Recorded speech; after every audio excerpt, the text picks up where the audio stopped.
Eh bien, nous voici de retour après cette petite pause. Nous sommes donc toujours dans notre chapitre consacré donc à la Torah et au Pentateuque en tant que terme, c'est-à-dire qu'est-ce qui se cache derrière ces termes. Euh, et donc, on en vient à discuter plus précisément de l'usage du terme Torah dans la Bible hébraïque. Et ce que je vous disais donc, c'est, je voulais vous montrer quelques passages et commencer avec notamment Deutéronome chapitre 17, verset 11, un verset intéressant parce qu'en plus, les deux termes sont utilisés ensemble dans la même phrase. On va regarder ça ensemble. Alors on dit ensuite Al-pi ha-Torah, donc al sur pi la bouche, littéralement, sur la bouche de la Torah, sur la bouche de l'enseignement, hein, voilà, de l'instruction.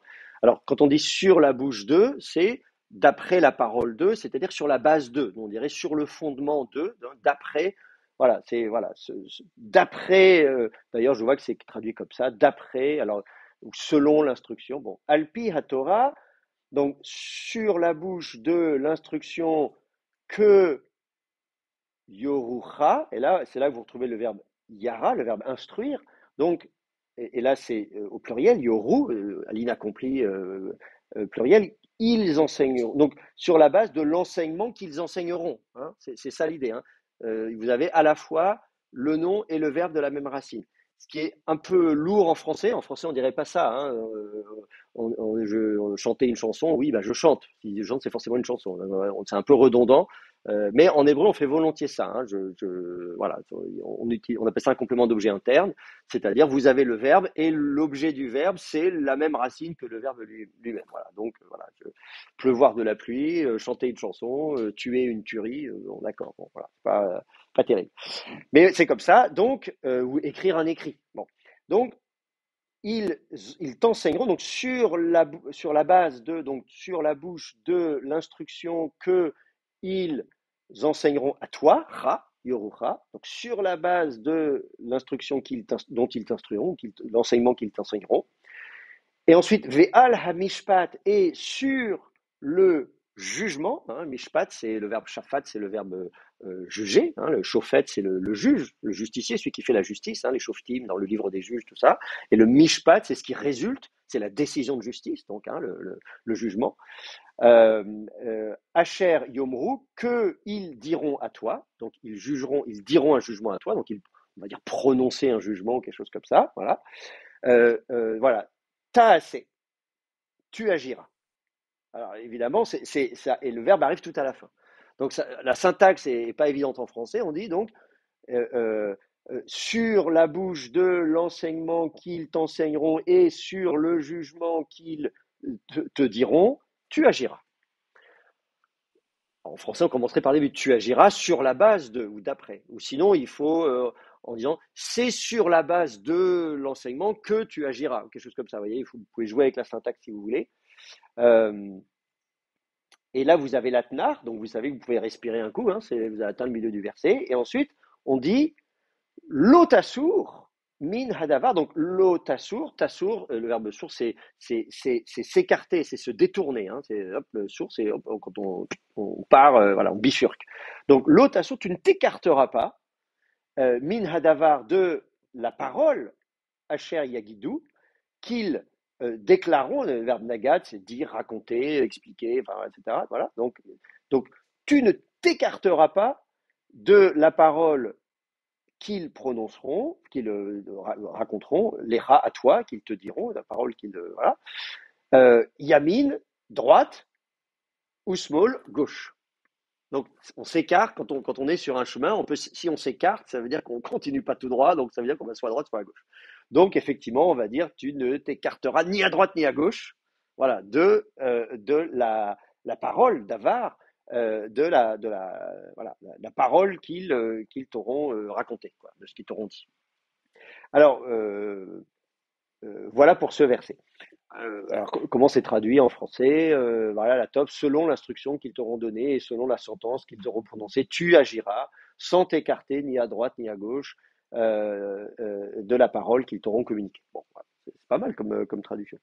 On essaye de faire voilà, faire un truc un peu plus digeste. Mais alors, ce verset est intéressant parce que donc, le contexte est un contexte juridique, hein, on a bien compris, c'est un contexte légal. Il y a une décision de justice, mishpat, qui est prononcée sur la base de l'instruction qui est donnée. Donc on donne un enseignement et, et donc il y a une décision de justice. Pour les juristes, c'est vous avez votre voilà le code pénal, le code civil ou je ne sais quoi, voilà, vous avez la base législative et c'est sur cette base que le juge va rendre sa décision de justice. Voilà, il dit, bah voilà, voilà, j'étudie le dossier sur la base, voilà, ça c'est la loi et ça c'est la décision. D'ailleurs, j'ai remarqué qu'effectivement ça a été traduit. Vous voyez ici, la Nouvelle Bible second a traduit la loi, le mot Torah a été traduit par loi ici. Tu agiras d'après la loi qu'ils t'enseigneront. En hébreu, c'est pas le mot loi qui est utilisé, c'est le mot Torah. Donc le mot enseignement, l'instruction. Donc, mais cela dit, effectivement, on voit bien le parallèle. Qu'est-ce que j'ai fait? Vous avez al-pi ha-Torah et al-hamishpat. Donc, vous avez deux fois la préposition al sur la base de, et puis d'un côté, il y a la Torah, de l'autre côté, il y a le mishpat. Donc, on voit que cette instruction, cet enseignement, cette Torah, on a vu tout à l'heure qu'il y a l'idée, bien sûr, de guider, de conduire, de donner de la perspicacité, etc., etc. Mais on voit aussi que c'est pas juste des conseils qu'on donne à des gens. Ici, on ne dit pas, oui, bon, voilà, moi je vous dis ça, mais bon, vous en faites ce que vous voulez. Non, cet enseignement, cette instruction, elle a autorité. Elle fait loi. Et tu dois agir en fonction de ça. C'est un commandement, c'est pas juste, voilà. Et c'est sur cette base-là qu'on va rendre des décisions de justice. Et c'est pour ça que, effectivement, dans ce cadre-là, le terme Torah va souvent se retrouver traduit par loi, comme c'est le cas ici. Voilà, la Nouvelle Bible seconde traduit la loi. C'est pas le sens du mot lui-même, on est bien d'accord, le mot Torah lui-même ne veut pas dire loi, mais on nous explique dans ce passage-là, dans ce cadre-là, que la Torah, ici, hein, la Torah qu'ils t'enseigneront, donc l'enseignement qu'ils t'enseigneront, cet enseignement, il a autorité, il fait autorité. Il sert de base légale pour des décisions de justice. Et on va condamner celui qui s'écarte à droite ou à gauche de la Torah. Donc, on retrouve encore ici l'idée du chemin. Je vous l'avais dit, le verbe yara, c'est derer, hein, voilà, les deux versets des psaumes. Tu m'enseignes sur le chemin que je dois suivre, hein, voilà, et je te montrerai le chemin que tu dois suivre, tout ça. Donc, on a toujours cette métaphore de marcher sur le chemin de la vie. Et on retrouve cette métaphore ici, c'est-à-dire, attention, non seulement je te montre le chemin que tu dois suivre, mais gare à toi si tu t'écartes à droite ou à gauche. Donc c'est là encore pas juste un conseil sympathique, il y a véritablement une instruction. Donc c'est important là encore, on comprend que l'étoffe théologique commence à revêtir ce terme. Dans ce cadre-là, quand on va parler de la Torah, on va dire oui d'accord, c'est un enseignement, mais c'est pas juste un enseignement généraliste, des conseils sur comment réussir sa vie, voilà, du développement personnel, voilà. Non non, là il y a vraiment une base législative. Et du coup, c'est traduit par loi en français, mais à la décharge de Second, il n'est pas le premier à l'avoir fait, puisque si vous regardez comment traduisent les Septante, vous allez voir ça. Où est-ce que j'ai les Septante du Pentateuque, là? Comment c'est un peu gros, là? Faut que on va virer une des traductions françaises. Euh,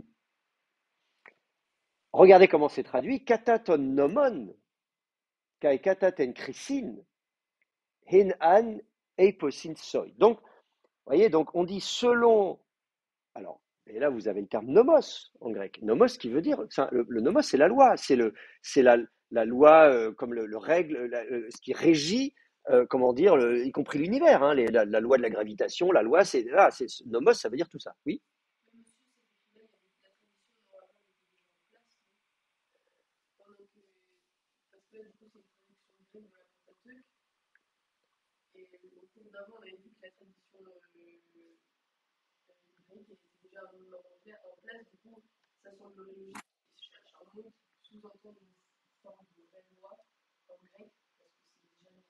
Oui, oui, oui. Alors effectivement, donc je répète ce que vous dites pour ceux qui nous suivent à distance. Oui, l'idée de dire, ben, à l'époque où c'est traduit en grec, il y a déjà une tradition qui s'est mise en place. Donc ça explique le fait qu'ils choisissent ce terme-là parce qu'ils ont déjà dans l'idée que ça veut dire loi. Absolument. C'est ce que ça veut dire.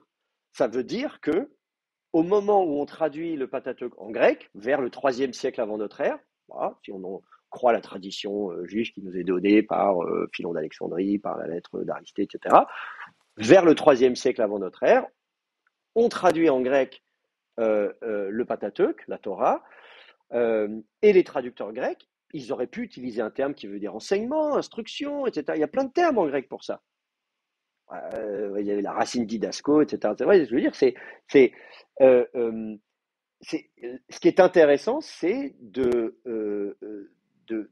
voir que la racine qu'ils ont décidé de choisir, c'est le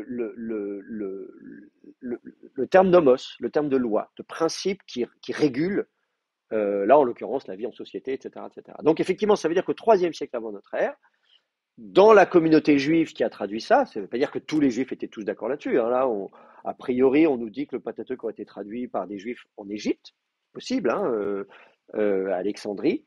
Il y avait une communauté juive hellénophone à Alexandrie en Égypte à cette époque-là, donc on peut tout à fait supposer qu'ils se dit bon, nous on aimerait bien lire ça en grec.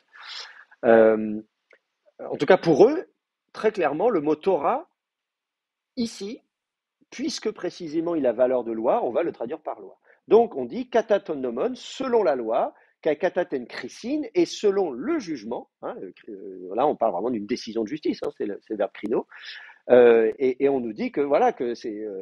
Ensuite, hen, an est possible. Donc, celui qu'ils te diront, hein, etc. Bon, après le reste, poiesej, donc tu agiras, ou kekline, sapo, tourematos, et bon, voilà, c'est une traduction mot à mot, tu ne t'écarteras pas de la parole, ou anangelei aussi, donc, laquelle ils auront, alors c'est marrant parce qu'on a le verbe anangelo qui veut dire donner des nouvelles, mais je vous dis le verbe les hagides en hébreu, là, le verbe hébreu, c'est oui, raconter quelque chose. Donc c'est traduit comme ça, à toi, etc. Dexia ou des aristera. Donc voilà, donc à droite, ni à gauche. Bon, voilà. Donc la traduction est une traduction mot à mot, donc on dit ok, ils ont très bien compris le texte, ils ont fait une bonne traduction mot à mot, il n'y a pas de souci.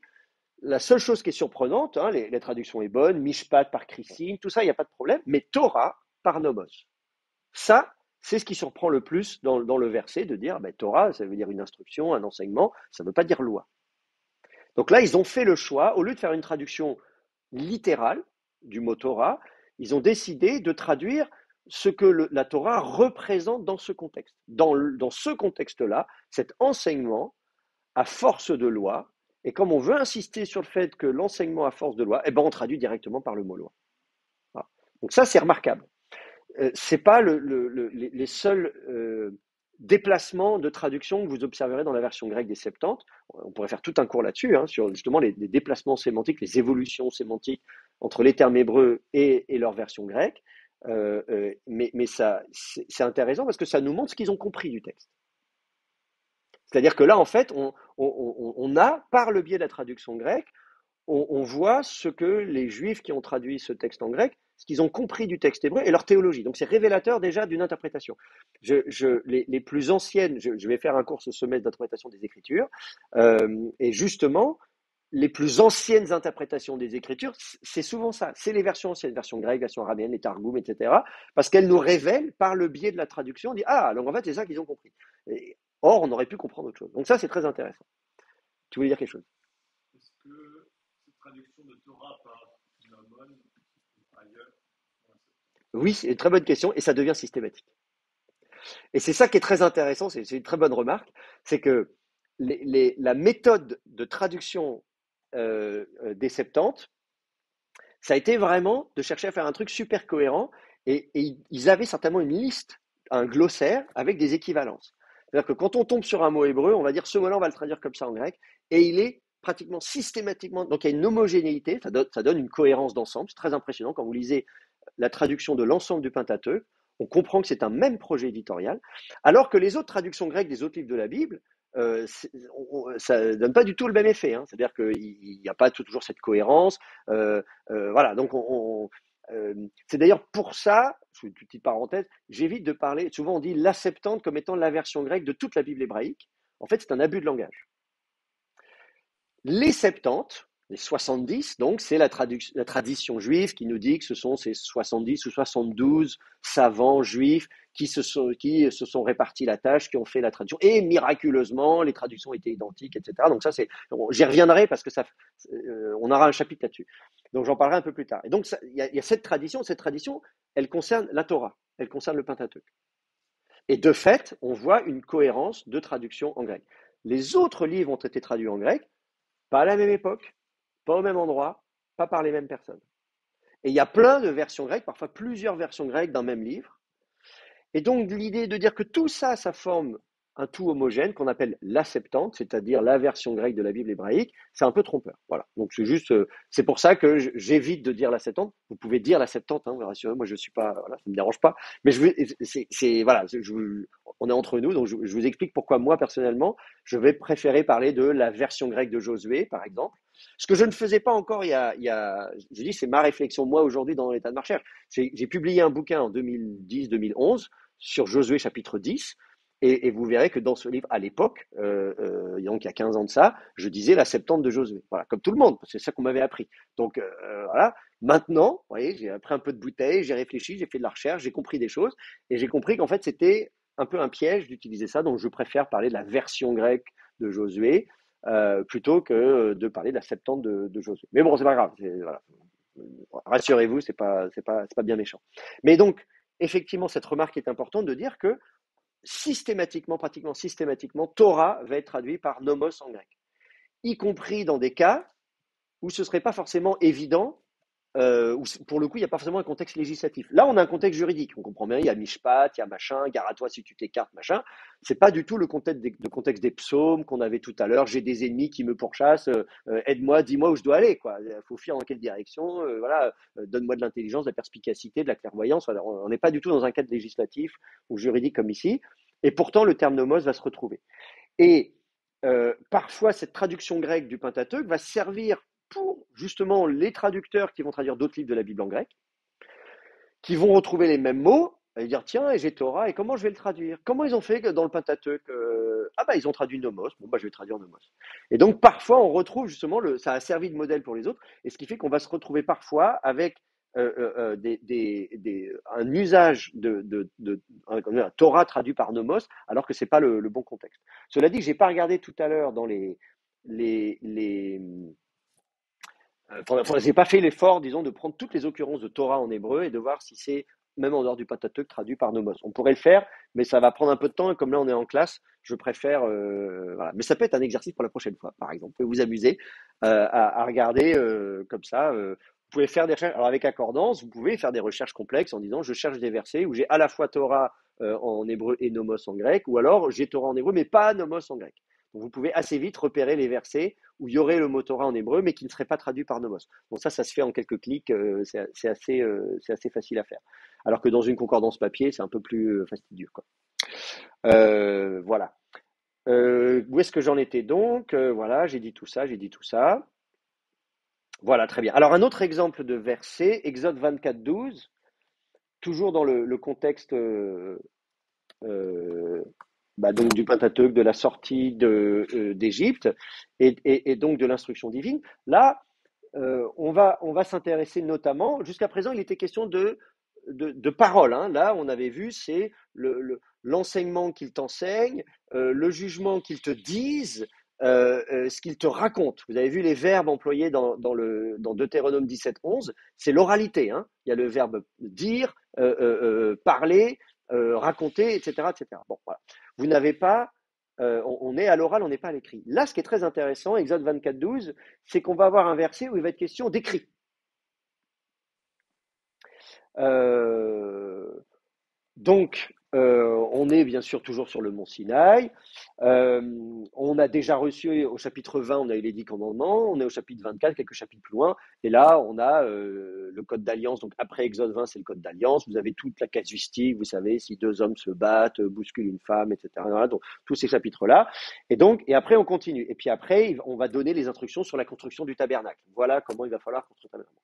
Donc, c'est Dieu qui parle à Moïse et on nous dit Vayomer Adonai el Moshe, donc, et Yahvé dit à Moïse, allez, donc monte, Elai, vers moi, Hahara, donc vers la montagne. Bon, parce que donc Dieu, il est dans la montagne. Et on nous dit ensuite, Vehiesham, et sois là. Hein, le verbe haya, c'est l'impératif, tu vas, sois là-bas. Voilà, donc tu restes là. Voilà, donc tu vas vers la montagne, tu viens à moi. Donc certainement, il n'est pas partout, il n'est pas omniprésent, il est sur la montagne, donc il faut aller là-bas et il faut rester là. Et ensuite, qu'est-ce qu'on nous dit? Vous avez la tna, vous pouvez respirer un coup, et ensuite, et ensuite on dit ve etna, et je donnerai, le verbe natan, hein, avec la simulation du nun, etna, je donnerai lecha à toi, donc je te donnerai, et luchot, donc et qui introduit l'objet du verbe, qu'est-ce que Dieu va donner à Moïse? Haha, mystère, luchot haeven. Luchot, louar, c'est la table, la tablette, une tablette. Alors, vous voyez, louar, c'est un panneau, ça peut être aussi les petites tablettes, vous savez, les tablettes cunéiformes en Mésopotamie, on écrit sur les tablettes cunéiformes, voilà, voilà, pensez à n'importe quoi. En l'occurrence, elles sont en pierre, luchot haeven, de pierre, voilà, donc les tablettes de pierre, les tables de pierre, et ensuite, Veha Torah, et là on retrouve le fameux Torah, on est content, là, et la Torah, l'enseignement, l'instruction, Veha Mitzvah, et le commandement, hein, la racine Tsava, Tiva, ça veut dire donner un ordre, hein, donc je te donne un ordre, une ordonnance, un commandement, Asher Katafti, que j'ai écrit, hein, un verbe katav, voilà, c'est le verbe écrire, les horotam. Donc et là vous avez de nouveau le verbe yara, sauf que là, c'est un infinitif construit, hein, au ifil en plus, parce que vous avez le he devant, donc du causatif. Donc, c'est pour instruire am eux, le pronom suffixe troisième masculin pluriel. Les horotam, c'est pour instruire eux, pour les instruire. Donc, c'est intéressant de voir, on dit Asher katafti les horotam, que j'ai écrit pour les instruire. Donc, alors on comprend bien, il y a l'instruction pour instruire, j'enseigne un enseignement, donc on a encore cette redondance de la racine, le verbe yara et le substantif Torah, j'enseigne un enseignement, sauf que là, cet enseignement, il n'est pas dit, il n'est pas parlé, il est écrit, katafti, le verbe katav. J'écris un enseignement pour eux. Donc j'écris pour leur enseigner un enseignement. Donc là, c'est très très intéressant. Donc il y a une mise par écrit. Et puis par ailleurs, autre chose que je note aussi, c'est que là, vous avez deux termes qui sont parallèles. Vous avez Torah et vous avez un autre terme qui est parallèle qui est mitzvah, le commandement. Donc il y a l'enseignement et le commandement. Oui.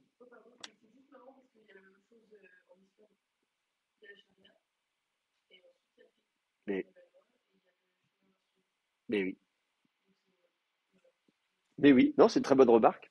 Alors, qui n'est pas en fait très surprenant, puisque l'islam, c'est une branche de ce mouvement religieux. Donc voilà, on part sur cette tradition-là. Donc évidemment, on va retrouver les mêmes concepts en islam. Donc ici, vous remarquez qu'on met côte à côte Torah et mitzvah. Mitzvah, donc c'est le commandement. Donc on retrouve ce côté un peu, comment dire, pas juste facultatif, c'est pas juste un petit conseil que je vous donne, mais il s'agit véritablement d'un commandement. Hein, donc c'est pas un conseil, il faut le faire. À la valeur de commandement, c'est pas simplement une indication ou une direction donnée par un guide. Moi, je vous conseille d'aller par là, vous allez faire une rando, prenez plutôt la face sud que la face nord, faites ce que vous voulez, mais moi je vous donne des conseils. Non, non, c'est un commandement, tu dois faire ça. Donc, on est encore dans un contexte, on retrouve le contexte législatif, et surtout, on voit aussi l'idée d'une mise par écrit.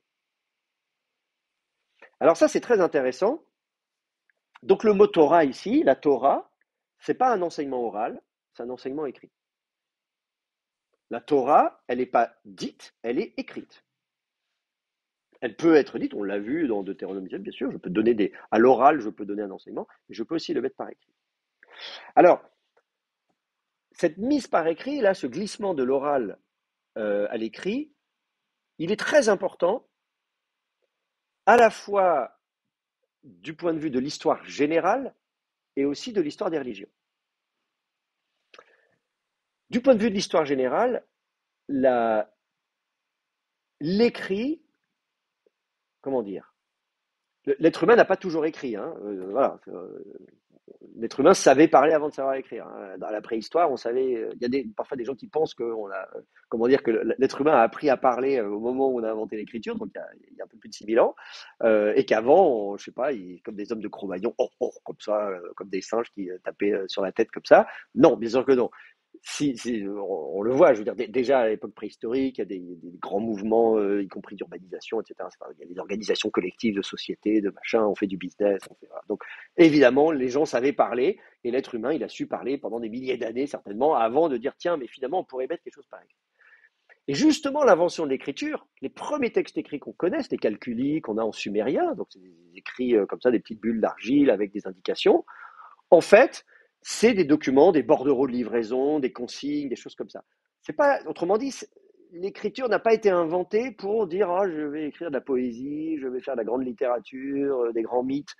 C'était pas ça l'idée. Parce qu'au contraire, si je vous raconte un mythe, si je vous raconte une chanson, je peux le faire au coin du feu, je peux le faire à l'oral. Une poésie, on l'apprend facilement par cœur. Je la raconte à mes enfants et on apprend les chansonnettes, etc. Moi, ma fille, elle a 4 ans, et voilà, on apprend les chansons et c'est merveilleux. Bon, voilà. Donc, je veux dire, j'ai pas besoin de l'écrit pour ça. En revanche, si j'ai une cargaison, je sais pas, d'amphores ou de jarres avec du vin ou de l'huile et je sais pas quoi, que j'embauche un prestataire pour acheminer cette cargaison jusqu'au destinataire et que je lui dis il y a 50 jarres et qu'à l'arrivée il n'y en a plus que 40, qu'est-ce qui s'est passé? Les 10 jarres qui manquent, qu'est-ce qui s'est passé? Est-ce que c'est le transporteur qui se les a mises de côté? Est-ce que machin, etc., etc. Et là, il peut y avoir un litige. Et pour résoudre le litige, qu'est-ce qu'on fait? On fait un bordereau de livraison. Un bordereau, un document scellé, en disant il y a bien 50 jarres, vous avez bien compté, il y en a bien 50, je mets ça dans un document scellé. À l'arrivée, on casse le document, on regarde si le compte est bon. Donc on ne se fie pas à l'oral. On invente l'écriture parce qu'on ne se fie pas à l'oral. La parole ne suffit pas. Tu dis ça, je dis ça, etc. C'est la parole de l'un contre la parole de l'autre. Donc l'écriture a été inventée précisément pour trancher des litiges, pour tenir de la comptabilité. Donc, je dis, c'est pas des documents super glamour, quoi, hein. Bon, voilà, c'est de la compta. C'est des documents juridiques, c'est des textes législatifs. Et parmi les plus anciens textes de loi, on a des codes de loi, où on a Mouli, Pikishtar, etc. Vous avez déjà ça, il y a plus de 4000 ans. On écrit article 1, article 2, article 3. Vous savez, comme aujourd'hui, on fait le code civil, code pénal, tout ça. Donc, très vite, on a développé une littérature juridique. Et cette littérature juridique a été extrêmement stable. Les formules juridiques restent pendant des milliers d'années. Encore aujourd'hui en français, vous verrez, si vous faites du droit ou si vous regardez, vous verrez les juristes utilisent encore des expressions françaises qu'on n'utilise plus du tout dans le langage courant, mais précisément parce qu'on se dit ça a autorité, ça a force d'autorité. Donc si je commence à changer la formulation, ça va être sujet à interprétation. Dire non, tu n'as pas dit ça, tu as dit autre chose. Alors moi, je ne touche pas. Donc c'est marrant, mais voilà, il y a des formules voilà, très figées. Vous voyez, vous avez deux avocates entre elles qui s'écrivent en disant mon cher confrère. Alors que c'est une femme avocate qui crée une autre femme avocate, mais elle ne va pas dire ma chère consoeur, elle va dire mon cher confrère. Je vous assure, hein, c'est comme ça que ça marche. C'est assez hallucinant, mais c'est comme ça. Bon, voilà. Donc il y a cette idée, on ne touche pas, parce que c'est l'écrit, et l'écrit a autorité, une autorité que l'oral n'a pas. Donc, alors bien sûr, une fois qu'on a on a inventé l'écriture, on va évidemment aussi mettre par écrit des mythes, des chansons, tout ce qu'on veut, des proverbes, et puis la Bible, évidemment. Mais il faut bien comprendre que là, ce qui est en train de se jouer dans ce passage-là, c'est la bascule entre un enseignement oral et un enseignement écrit. Et cette bascule entre enseignement oral et enseignement écrit est justifiée par le fait que ça a force de loi et de commandement. Parce que c'est un commandement, eh bien, il faut que ce soit mis par écrit. Parce que c'est ça qui fera que ça aura une valeur de loi. Et dans l'Antiquité, c'est très important. Voilà, je vous dis, pareil, les codes de loi. Là, vous avez, bon, ici, c'est la loi de Moïse, mais vous avez la loi d'Hammurabi, par exemple. Vous allez voir le code d'Hammurabi au Louvre. C'est quand même un monument très imposant et il n'était pas unique. On met dans toutes les grandes villes d'un empire. On veut consolider un empire. Qu'est-ce qui tient une société? C'est la loi. S'il n'y a pas de loi, voilà, c'est le Far West. Bon. Donc c'est évidemment beaucoup plus important comme production littéraire qu'autre chose. Donc c'est très intéressant que le terme Torah, qui veut dire enseignement à la base, on l'a vu, va vouloir dire loi, finalement. C'est un enseignement, mais qui est quand même un peu obligatoire. Donc, on va traduire ça par nomos, hein, voilà. Et puisque c'est une loi, eh ben, on va le mettre par écrit. Et donc, le mot Torah, va finalement se retrouver dans une situation où on va utiliser le verbe katav. Voilà. J'écris pour les enseigner, pour leur enseigner, pour les instruire.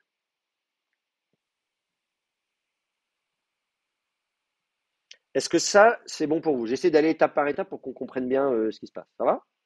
C'est bon pour vous? Ok. Alors justement, je continue, je tire la ficelle, hein, toujours, j'essaie de voir un peu où ça me mène. L'idée donc que la Torah a une valeur législative, que cette valeur législative justifie une mise par écrit, on a retrouvé le verbe katav ici qui veut dire écrire. Eh bien, si vous regardez, vous allez trouver souvent le mot Torah qui apparaît régulièrement à côté d'autres termes qui désignent l'écrit, et notamment en hébreu, le verbe sefer, safa, ou le terme sefer, le livre, sofer, c'est le scribe, etc. Donc cette racine samer peresh en hébreu, c'est la racine qui est utilisée donc pour effectivement le fait aussi d'écrire ou de mettre un écrit. Donc je vous donne un exemple, Deutéronome 17, 18. Deutéronome 17, 18. Deutéronome 17, c'est la loi du roi, hein. Dans le Deutéronome au chapitre 17, on explique que le roi, il y aura, si vous voulez un roi, il y en aura un. Voilà. À l'époque de Moïse, il n'y en a pas, évidemment. C'est Dieu qui dirige le peuple, etc. Et il est juge, hein, il est chauffette, il est justicier, c'est lui qui fait la justice. Et puis après, vous voyez, Josué, juge, machin, Samuel. Et puis à un moment donné, le peuple dira, mais nous voulons un roi comme les autres nations. Voilà. Bon. Et puis on va mettre Saül ne fera pas l'affaire, on mettra David, et David, lui, c'est un bon gars, donc lui, ça y est, il y aura la promesse d'une dynastie éternelle. Ta dynastie sera toujours en place à Jérusalem. Mais l'établissement de la royauté se fait un peu, voilà. Samuel, il le prend mal, hein, dans le livre de Samuel, quand on veut un roi, Samuel dit, moi je suis là, voilà, vous avez besoin de, voilà, moi je suis prophète, je suis juge, machin. Et d'ailleurs, Dieu lui dit, il dit, mais t'inquiète pas, Samuel, c'est pas toi qui rejette, c'est moi qui rejette. En fait, voilà. Voilà. Donc voilà, vous lirez ça dans le livre de Samuel. Et donc, la royauté, il y a des textes bibliques qui ne sont pas favorables à la royauté. Et donc on dit, ah, la royauté, pourquoi vous avez besoin d'avoir un roi? Ça sert à quoi? Ça coûte cher un roi en plus. Vous voyez, c'est comme la famille d'Angleterre, tout ça, voilà, ça coûte de l'argent, tout ça, le faste. Bon. Et donc, on a des textes qui vont cadrer le pouvoir royal. Et on va cadrer le pouvoir royal, et Deutéronome 17 est là pour ça, et c'est un texte très intéressant, puisqu'on dit, attendez, le roi, c'est pas lui le patron, en fait. Alors que normalement, si, bien sûr, le roi, c'est lui, il fait ce qu'il veut. Oui, bah non, en fait, le vrai roi, c'est Dieu. Et donc, c'est un roi, mais qui est assujetti au vrai roi qui est Dieu. Et donc, on va lui dire, hop, il va se calmer. Et c'est donc dans ce passage-là qu'on va dire qu'il ne peut pas, il faut pas qu'il multiplie les chevaux, il ne faut pas qu'il multiplie l'argent et l'or, il ne faut pas qu'il multiplie les femmes. Alors bon, oui, effectivement, mettre ça dans le même verset. C'est pas moi, non, mais tu me regardes, je t'assure, c'est vraiment, c'est le verset qui dit ça. Voilà, donc on va dire tout ça. En tête, on pense bien sûr à Salomon, puisque évidemment, le roi Salomon, on dira la même chose. Il a multiplié les fameuses écuries de Salomon, multiplié l'or et l'argent, les femmes, 1000 femmes, etc., etc. Voilà. Donc, évidemment, c'est tout ça qu'on a en tête. Alors donc, dans ce même chapitre, donc on cherche un petit peu à cadrer le roi, et on va expliquer que le roi, il n'est pas au-dessus de la loi, mais que la loi, elle est au-dessus du roi. Au revoir. Et donc, dans ce verset-là, c'est très intéressant, on nous dit Vehaya, et il arrivera, Reshifto, au moment de son siège, au moment où il siégera Al-Kissé sur le trône, le siège, Mamlarto, donc de son règne, donc son trône royal, on va dire, voilà, au moment de son intronisation, voilà. Donc on imagine la cérémonie, hein, vous vous souvenez, Charles III, tout ça, après le mort d'Elisabeth II, etc. Bon, et qu'est-ce qu'on nous dit, qu'est-ce qui se passera? Vechatav, et il écrira l'eau pour lui. Vous avez le verbe katav, donc on l'a vu tout à l'heure, le verbe katav, c'est la même chose. Il y a l'idée, là, attention, on met par écrit, il écrira pour lui, et Mishneh HaTorah Hazot. Et on nous dit, donc la Mishneh, donc la racine Shana qui veut dire, comment dire, c'est comme l'année, Shana, en fait, c'est le cycle, le renouvellement, d'accord? Donc Mishneh, c'est le renouveau ou la répétition, quand on recommence. L'année, c'est ça, ça y est, voilà, la boucle est bouclée et on recommence. Donc, Mishneh, donc, le terme Mishnah qu'on retrouvera dans le judaïsme, hein, la Mishnah, vous savez, la Mishnah et le Talmud, tout ça, la Mishnah, c'est ça que ça veut dire, hein, c'est la répétition d'une certaine manière. Donc, une répétition, HaTorah, de la Torah Hazot, de cette Torah, Al Sefer, sur un livre, Milifne, de devant, HaKohanim, HaLevim, les prêtres, les Lévites. D'accord? Donc ça, c'est super intéressant. Oui.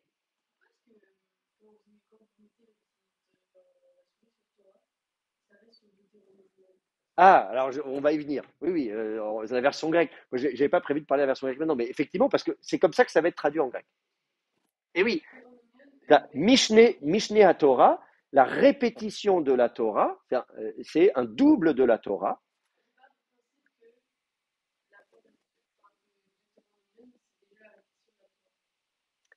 En fait, le mot deutéronome, mais on va y venir. Pour l'instant, je parle du mot Torah et la suite du chapitre, c'est de parler du mot deutéronome. Donc, un peu de patience, mais le mot deutéronome veut dire en grec répétition de la Torah. Enfin, double de la loi, en fait. Littéralement, deutéros, deux, c'est deux, deuxième, hein, donc un double de la loi. Deutéronome, ça veut dire double de la loi en grec. Et comme là, il est question de Mishneh à Torah, il est question donc effectivement, de faire un double une deuxième fois. D'ailleurs, shné en hébreu, hein, shnaïm, quand vous dites deux, hein, achad, shtaïm, shalosh, arba, ramesh, quand vous comptez en hébreu, un, deux, trois, quatre. Deux, c'est shnaïm, shné, c'est la même racine. C'est la répétition. Un, c'est erad, deux, c'est shnaïm. Donc, c'est la même racine, c'est la racine de la répétition. Oui.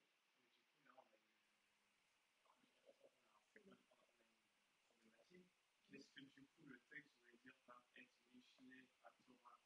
Est-ce qu'il veut dire faire un double de toute la Torah ou est-ce qu'il veut dire le livre, enfin, du coup, parce qu'en fait, j'imagine que ça fait déjà comme ça dans la Septante. Donc, est-ce qu'on parle de faire un double de toute la Torah ou est-ce qu'on parle de copier le Deutéronome? Eh ben, voilà. Qui veut dire double? C'est une très bonne question. Et là, effectivement, est-ce que le Deutéronome s'appelait déjà Deutéronome à l'époque? Est-ce que c'est un des 5 livres? Est-ce qu'il y avait 5 livres à l'époque? Voilà, tout ça, c'est des questions qu'on se pose aujourd'hui parce que pour nous, le Pentateuque, Penta, ça veut dire 5, il y a 5 livres. Sauf que précisément, si vous regardez le texte hébreu, on parle de Torah, on parle d'un enseignement qui est mis par écrit. On n'a aucune idée de ce qu'on désigne précisément. Et c'est justement là que je vous amène, c'est que ce qu'on comprend, c'est qu'il y a un enseignement, que cet enseignement, il est avant tout oral, mais qu'il a force de loi et qu'on décide de le mettre par écrit, qu'on emploie le verbe katav, et que là, on nous dit qu'on va le copier sur un sefer, sur un livre. Donc, il va y avoir un livre de la Torah, mais ça ne nous dit pas ce que c'est exactement dedans, quelle longueur ça fait, est-ce que c'est un chapitre, est-ce que c'est les 10 commandements, est-ce que c'est le livre du Deutéronome, puisqu'effectivement on est en train de lire Deutéronome chapitre 17 verset 18, donc on est en train de lire un verset dans un livre, est-ce que c'est le livre lui-même dont on est en train de parler, ou est-ce que c'est la loi du roi, justement ce que je vous disais, le chapitre 17 c'est voilà la loi qui concerne le roi. Oui.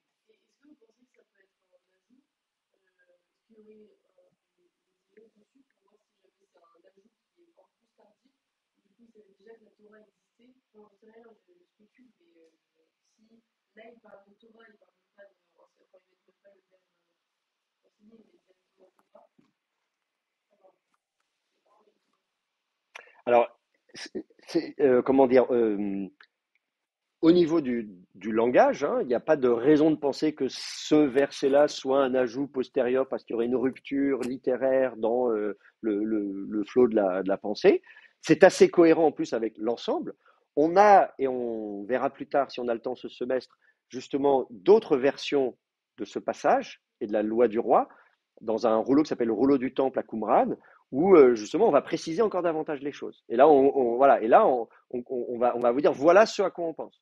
Mais justement, le rouleau du temple à Qumran, c'est plus tard, c'est tournant de notre ère. Et à une époque où voilà, on a développé ces idées-là. Mais dans le livre du Deutéronome, dans ce passage-là, je vous dis, il y a, clairement, l'auteur de ce passage, il a dans l'idée qu'il faut cadrer le pouvoir royal. Le roi, il ne peut pas faire tout ce qu'il veut. On lui donne des interdits. Et on explique bien que le roi, il n'est pas au-dessus de la loi. Et que pour être sûr que le roi ne va pas faire n'importe quoi, il va avoir lui-même un double de la loi à disposition. Par écrit. Et on dit, voilà, et on nous dit, voilà, et il écrira, ou on écrira pour lui, un double de cet enseignement. Alors en plus, on dit HaTorah Hazot. Vous voyez, c'est ça qui est très intéressant, parce que c'est cette Torah, cet enseignement. Il y a des enseignements, il y en a plein. Mais le fait qu'on ait un démonstratif ici, HaTorah Hazot, on dit il faut un double de cette Torah, un double de là, celle dont je vous parle là. Et qu'est-ce qu'on vient de dire avant? Bah, c'est ce que je vous disais, c'est les versets d'avant. Vous voyez, le verset 17, on nous dit Velo yarbelo nashim, qu'il ne multiplie pas pour lui les femmes, etc. Au verset précédent, verset 16, lo yarbelo souci, donc il ne faut pas qu'il multiplie les chevaux, etc., etc. Et puis au verset d'avant, on nous disait aussi, voilà, donc il ne faut pas qu'il multiplie les chevaux, enfin, voilà, on nous dit, voilà. Et on nous dit, euh, euh, voilà, il ne faut pas qu'il soit étranger, il ne faut pas qu'il ait beaucoup de choses, il ne faut pas qu'il fasse retourner le peuple en Égypte, etc., etc. Voilà, donc tout ça, on nous dit, c'est ça la règle. Voilà, il y a une règle à suivre. Et comme je dis, dans le rouleau du temple, on ira plus loin. On dira qu'il ne peut pas aller à la guerre tout seul. Il doit avoir l'aval d'un conseil constitué de prêtres, de lévites, de représentants du peuple, etc. Voilà, il ne peut pas, même pas déclencher une guerre tout seul comme ça, comme il veut. À chaque fois, il y a l'idée de cadrer son pouvoir. Et l'idée, c'est que, en plus, quand on nous dit cette Torah, la Torah Azot, d'où est-ce qu'elle vient? Donc, Milifne à Kohanim Halevim. Donc, elle vient de devant les Kohanim, les prêtres, les Lévites. Voilà. Donc ça, c'est super intéressant aussi, parce qu'on comprend que qui détient vraiment le pouvoir? C'est les prêtres. Donc il y a le pouvoir religieux, il y a pouvoir politique, pouvoir religieux. Le pouvoir politique est assujetti au pouvoir religieux. On ne peut pas dire les deux sont à égalité, pas du tout. Le pouvoir politique est en dessous du pouvoir religieux. Les prêtres, les lévites, ce sont eux qui ont une autorité pas simplement religieuse. On pourrait dire, alors vous êtes des prêtres, donc vous, votre périmètre, c'est faire les sacrifices, les fêtes, les machins, les jeûnes et tout ce que vous voulez. Mais le roi, voilà, faire la guerre, faire les machins, ça c'est de la politique. Je ne sais pas, voilà, si on fait des traités de paix ou de vassalité ou de je ne sais quoi, ou si on fait des alliances, tout ça, ça ne regarde pas les prêtres. Eh bien là, pas du tout. On explique que les prêtres, ce sont eux qui sont détenteurs de l'enseignement divin, c'est-à-dire cette instruction divine, c'est Dieu, le vrai patron. Et là, l'enseignement, il est. J'ai plus de batterie dans celle-là. Voilà, petit changement technique. Ça, après 6 heures de. Sinon, ça commence à fatiguer comme tout le monde. Voilà. Donc, les prêtres sont les médiateurs de la révélation divine, de cet enseignement divin. Et cette révélation divine, elle est mise par écrite. Ils sont les dépositaires de cette révélation écrite. Et le roi, il doit aller chercher chez eux cette Torah et il va en faire un double. Donc, on suppose qu'il y a une Torah écrite que les prêtres ont. Alors, est-ce que c'est les tables des 10 commandements dans le coffre de l'Alliance? Voilà, peut-être que c'est que ça. Est-ce que c'est justement ce chapitre-là, ou cette péricope, disons, ces quelques versets, en disant, voilà, ce serait on va dire, les 10 commandements du roi, voilà, ça c'est que pour lui. Est-ce que c'est un gros truc comme le Deutéronome, mais qui est quand même assez mastoc, hein, parce que si vous imaginez, copier un livre aussi gros que le livre du Deutéronome sur un rouleau, ça vous fait un truc qui vous fait 8 ou 10 mètres de long. Hein. Enfin, je veux dire, c'est quand même un. Donc, s'il faut copier tout ça, bon, peut-être, hein, peut-être que c'est un rouleau complet d'un des livres. On ne sait pas. Voilà. Le texte ne le dit pas, et il est évident que, évidemment, la lecture et l'interprétation qui est faite de ce texte va évoluer dans le temps. Alors, justement, c'est ce qu'on a vu, c'est que dans la version grecque, cette loi du roi, le double de cette instruction, il doit donc écrire pour lui un double de cette instruction sur un livre, sur un sefer. On dit qu'il doit avoir une copie de la Torah, et donc cette copie, ce double de la Torah, littéralement, c'est un Deutéronome selon les Septante. Donc, or, c'est le nom grec donné à ce livre. Et donc la question c'est, est-ce que le livre portait déjà ce nom Deutéronome et qu'ils ont choisi ce terme dans ce verset-là, ou est-ce que c'est le contraire? Est-ce que c'est pas plutôt le contraire? Parce que dans ce texte-là, on a eu le terme Deutéronome qui a été utilisé dans ce verset-là, Deutéronomion, et à un moment donné, quand on a voulu mettre des étiquettes sur chacun des livres, parce que dans la tradition hébraïque, les livres n'ont pas de nom. Voilà, c'est ça, on prend le premier mot. Donc, Bereshit, le livre de la Genèse, s'appelle pas Genèse en hébreu, ça s'appelle Bereshit, parce que Bereshit, c'est le premier mot. Bereshit, Bara, Elohim, et Hashemit, etc., etc. Et donc, vous avez Shemot, vous avez, etc. Donc, les mots comment dire, les livres du Pentateuque n'ont pas de titre. Bon, on lit le premier mot, tout simplement. Voilà. C'est point de suspension, etc. Voilà, c'est au commencement, etc. Voilà, donc, dans la tradition hébraïque, on n'a pas cherché de titre.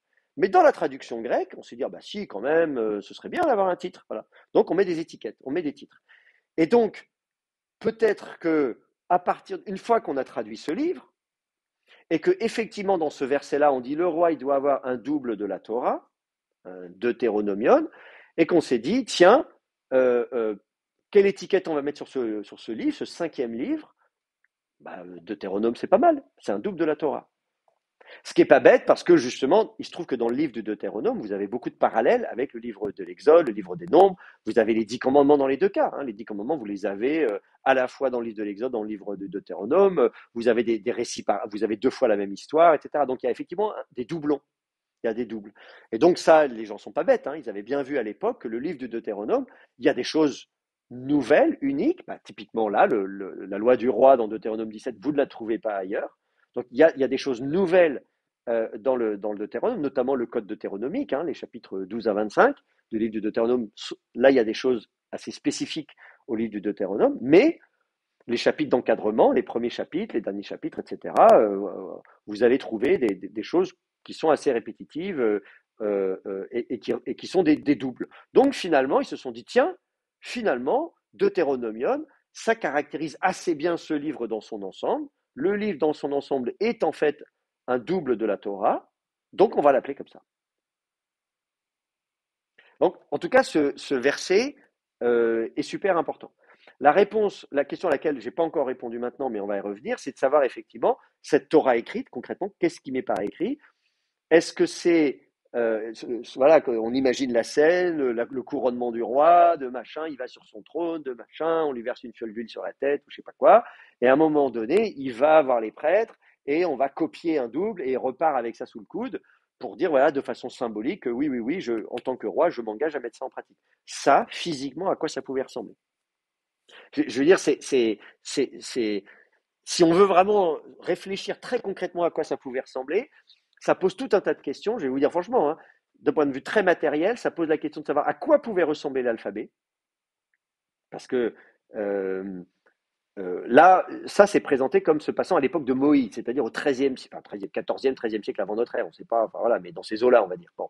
Or, pour ce qu'on en sait, 14e, 13e siècle avant notre ère, l'alphabet n'a pas encore été linéarisé. Il dérive des hiéroglyphes égyptiens, il a des formes un petit peu bizarres, et il va continuer à avoir des formes un peu bizarres, pas très stabilisées, jusqu'au 10e siècle avant notre ère.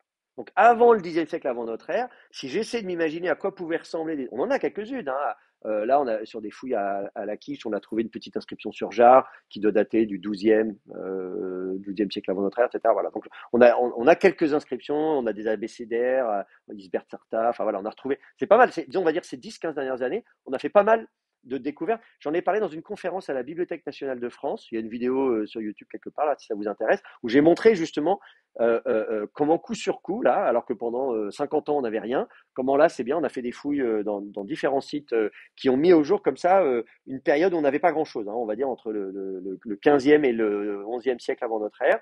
On n'avait pas beaucoup de documentation, on ne savait pas trop à quoi ressemblait l'alphabet, et là on a donc le chaînon manquant.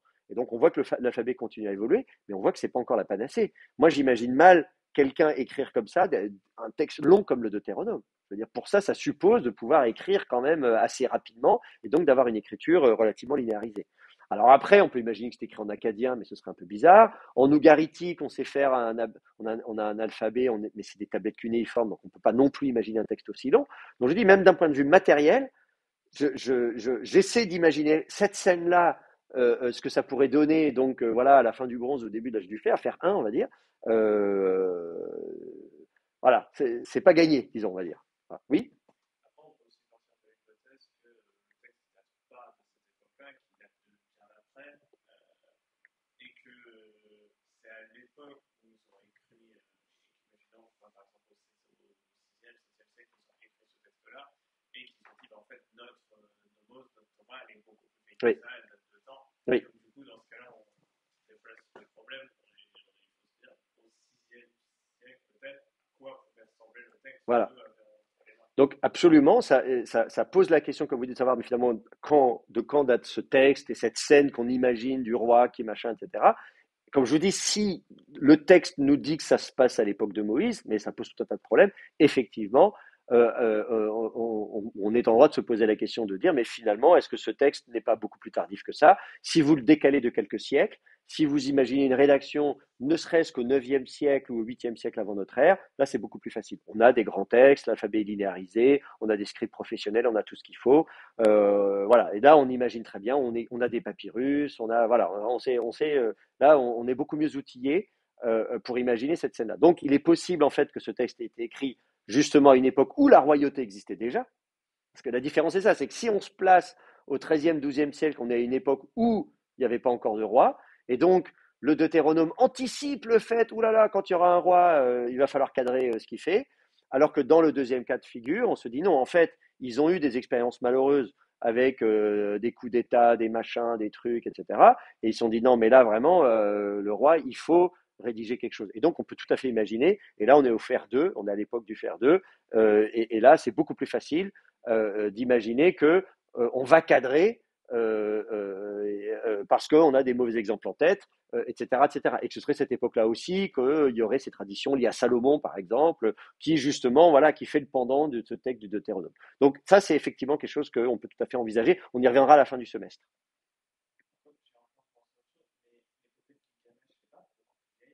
Ah si, c'est beaucoup plus court. Alors l'épopée de Gilgamesh, donc la question qui est posée pour ceux qui nous écoutent, c'est donc l'épopée de Gilgamesh, c'est beaucoup plus ancien. On a des l'épopée de Gilgamesh, c'était il y a 4000 ans, donc vraiment, voilà, ça c'est sûr, on est au bronze moyen, mais c'est beaucoup plus court. C'est écrit sur des tablettes cunéiformes en acadien, c'est ce que je disais. On peut tout à fait imaginer écrire en acadien, mais vous avez grosso modo une scène par tablette et vous avez une douzaine de tablettes. Donc ça correspondrait à 12 chapitres, si vous voulez. Vous voyez, donc on peut imaginer 12 chapitres, mais le Deutéronome tel qu'il se présente, il est beaucoup plus long que l'épopée de Gilgamesh, c'est ce que je dis. Alors pareil, il y a le Code d'Hammurabi, c'est très long, il y a 300 articles de loi dans le Code d'Hammurabi, donc c'est quand même, c'est assez mastoc. Donc en acadien, c'est possible. Mais écrire en acadien de l'hébreu, bon, c'est pour ça que je dis pas que c'est impossible, je dis simplement que, voilà, en plus on parle de Sefer ici, et le terme Sefer, alors quel est le support? Ça ne nous dit pas le matériau. Est-ce que c'est une tablette d'argile? Est-ce que c'est du papyrus, du parchemin, etc. On sait écrire ce papyrus. En Égypte, au bronze récent, hein, typiquement à l'époque du Nouvel Empire, etc., les Ramessides, etc., on vous fait des papyrus, le papyrus Harris, qui fait 40 mètres de long. Donc en Égypte, on part des hiéroglyphes, mais après on a toute l'écriture hiératique qui permet d'écrire beaucoup plus vite. On fait hiératique, le démotique. Donc justement, on développe des systèmes d'écriture qui permettent, et là on peut écrire des kilomètres. Donc je ne dis pas que c'est pas possible, je dis simplement que l'alphabet hébreu lui-même, si on part dans l'idée que c'est écrit avec l'alphabet hébreu, ce qu'on connaît de l'alphabet hébreu au bronze récent et au fer 1, on a du mal à imaginer, mais dans l'état actuel de la science, hein, je serais ravi si on trouvait un papyrus de 10 mètres de long du fer 1 écrit en hébreu, ce serait formidable. Mais je dis simplement, voilà, on peut avoir des doutes dans l'état actuel de nos connaissances archéologiques sur la faisabilité de la copie d'un long rouleau comme ça à cette époque-là. Oui,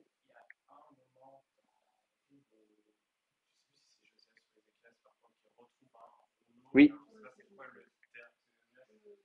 oui, oui, bien sûr. Alors on y reviendra aussi dans le sommet. Donc c'est l'épisode où on fait des rénovations dans le temple. Évidemment c'est la réforme de Josias, etc. Donc c'est évidemment un épisode très très important dans l'histoire du texte biblique où on redécouvre un rouleau. On fait, vous savez, c'est comme quand chez vous cassez le placo pour refaire et là vous dites ah mince, il y avait des vieux fils électriques partout. Bon, voilà. Là à l'époque c'est pareil, on retrouve un vieux rouleau de la Torah. On dit ah bah alors mince alors donc réforme religieuse. Bon. Et effectivement ça a été la théorie de De Wette, j'y reviendrai, qui, il y a plus de 200 ans maintenant, a dit ah, mais en fait c'est le Deutéronome. Voilà. Bon. Donc ça, on y viendra. Là, pour l'instant, c'est l'heure, hein, il faut qu'on s'arrête pour aujourd'hui. Donc, je suis content que vous posiez plein de questions. Je vois que le sujet vous intéresse et donc on va bien s'amuser ce semestre. Donc voilà, là, on regarde les textes et on regarde le vocabulaire qui est employé et on comprend les implications et les questions que ça soulève. On y répondra tranquillement. Merci d'être venu aujourd'hui. Passez un bon week-end. À bientôt. Et voilà. Et d'ici là, n'hésitez pas si ça vous intéresse, donc comme je le disais tout à l'heure, à prendre votre dictionnaire ou votre concordance et à regarder un petit peu les occurrences du terme Torah pour savoir ce qui se cache derrière. Voilà. Bon week-end.